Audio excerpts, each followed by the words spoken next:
কবি আর্য তীর্থ রচিত আগামী। আগামীতে খুব শীঘ্রই একদিন সভ্যতার কপালে থার্মোমিটার বসিয়ে ডাক্তার ঘোষণা করলেন জ্বর নেই, ফুসফুস স্বাভাবিক। নারীর গতি দেখে মনে হচ্ছে এ যাত্রা রক্ষা পেলে। সভ্যতা তড়িঘড়ি উঠে বসে জিজ্ঞাসা করল, তবে কি খেলতে যেতে পারি?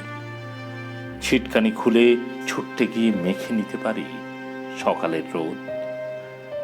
তবে কি ঘাসের গায়ে চুপচাপ শুয়ে আকাশের দিকে চেয়ে মেখে নিতে পারি সময়ের ঘ্রাণ?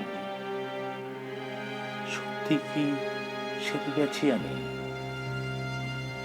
ডাক্তার হাসলেন, তারপর ইঙ্গিতে দেখালেন ঘরের কোনায় থাকা খেলার সরঞ্জামগুলো। কিঞ্চিত ধুলো পড়ে আছে বটে, তবু স্মৃতি এতটাও পুরনো হয়নি যে চেনা যাবে না। ছড়িয়ে ছিটিয়ে আছে মিনিটে 1000 গুলি করা বন্দুক, কার্পেট বোম্বিং এ তৈরি বিমান, নিপুণ লক্ষ্যভেদী আততায়ী ড্রোন, এক কোণে ডাঁই করে রাখা 100 পৃথিবীঘাতী পরমাণু বোমা। আজ বাদে কাল, পরজোর পরশু, রোদ্দুর মেঘ ঘাস ভুলে যাবে ফের, যেমন ভুলেছে মাঠ।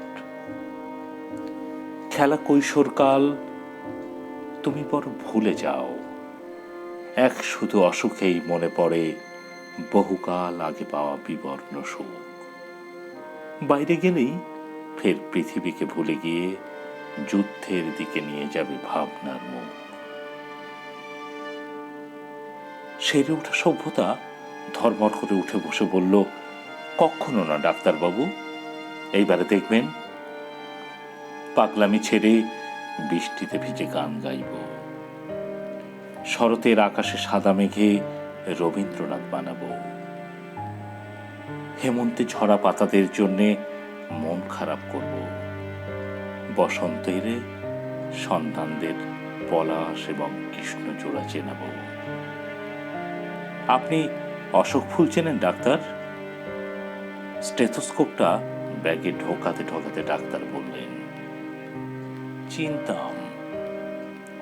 কোন এক দামাল কৈশোরের মাঠে বল পেটাপিটি করে ফিরবার পথে কত গাছের সঙ্গে কথা বলেছি।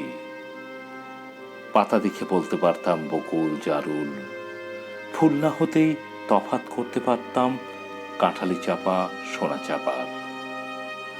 তারপর রোগী আর রোগ সারানো, তালি আর গালির জীবন। হয়তো চিনব, কি জানি। সাবধানে থেকো। যেতে যেতে থমকে ডাক্তার ঘুরলেন। কাছেই হুক থেকে ঝুলছে পৈতে, রুদ্রাক্ষ, তসবি, ক্রুশ, আরো কত কি। একদিন খোলা ছিল যারা দেহ থেকে, সেদিকে দেখিয়ে ডাক্তার বললেন, এই সব মালাগুলো, এই সব খেলনাদের মতো পুনরায় নিয়ে যাবে অসুখের পথে। জানি শুনবে না, তবু সাবধান। ডাক্তার চলে গেলে সভ্যতা উঠে গিয়ে জানলা খুলে দেয়। বাইরে অজানা পাখি শীষ দিয়ে খেলে যায় সবুজ পাতায়। জ্বর নেই। সভ্যতা পরে নেয় রুদ্রাক্ষ, তসবি আর যা যা আছে। তারপর বাইরে বেরিয়ে আসে বন্দুক হাতে।